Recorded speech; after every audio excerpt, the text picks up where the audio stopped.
Мимо гэтай шыльды у калідоры 17-й баранавіцкай школы штодзень праходзіла не одно пакаленне вучняў. І вось, у дзень стагоддзя камсамола настаў час прачытаць пасланне з 20-га стагоддзя. Больш за сотню людзей розных узростаў і з розных краін сабраліся, каб прачытаць наказы ветэранаў 18-й аўтамабільнай брыгады, вызваляўшай горад, пакінутыя тут у 1978 годзе. И ветераны, и мы, работники школы, думали о том, что придет время, когда вырастут люди, уже более только по описаниям знающие страшное время Великой Отечественной войны. Поэтому и капсула была заложена именно передача поколения, эстафеты поколения, освобождавшего город, тем, кто этот город будет развивать. В архивах я нашла запись о том, что приглашений было разослано более 4000, около 5000 приглашений родным ветеранов.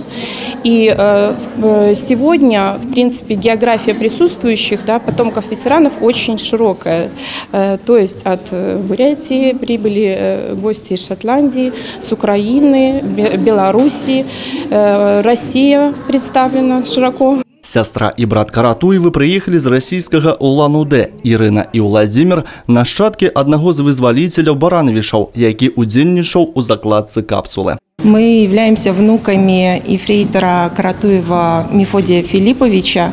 Это наш любимый дедушка. Много историй о войне мы от него слышали. И вот в конце 80-х годов случилось так, что дедушка говорил о том и показал вот эти вот пригласительные билеты и сказал, что они заложили капсулу времени с однополчанами, и мы поедем в 2018 году на вскрытие этой капсулы. Это заблаговременно было спланировано мной, то есть я созвонился, списался с барановической школой и решил, что для нас 6500 километров – это не расстояние ради такого дела.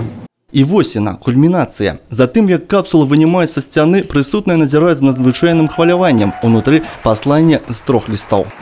Мы уверены в том, что наступит эпоха, когда социализм в той или иной его конкретной исторически обусловленной форме станет преобладающей системой на Земле, неся с собой мир, свободу, равенство и благосостояние всему трудовому человечеству. Так будьте достойными носителями и продолжателями светлых идей октября.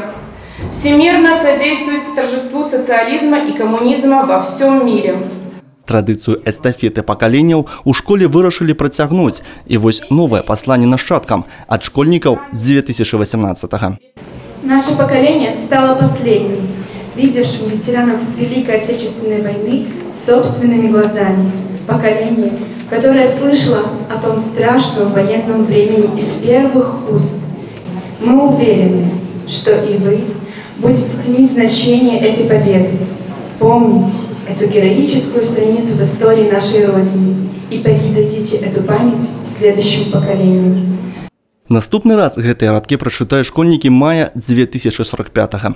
9 мая, у дзень стагоддзя вялікай перамогі над нямецка-фашысцкімі захопнікамі.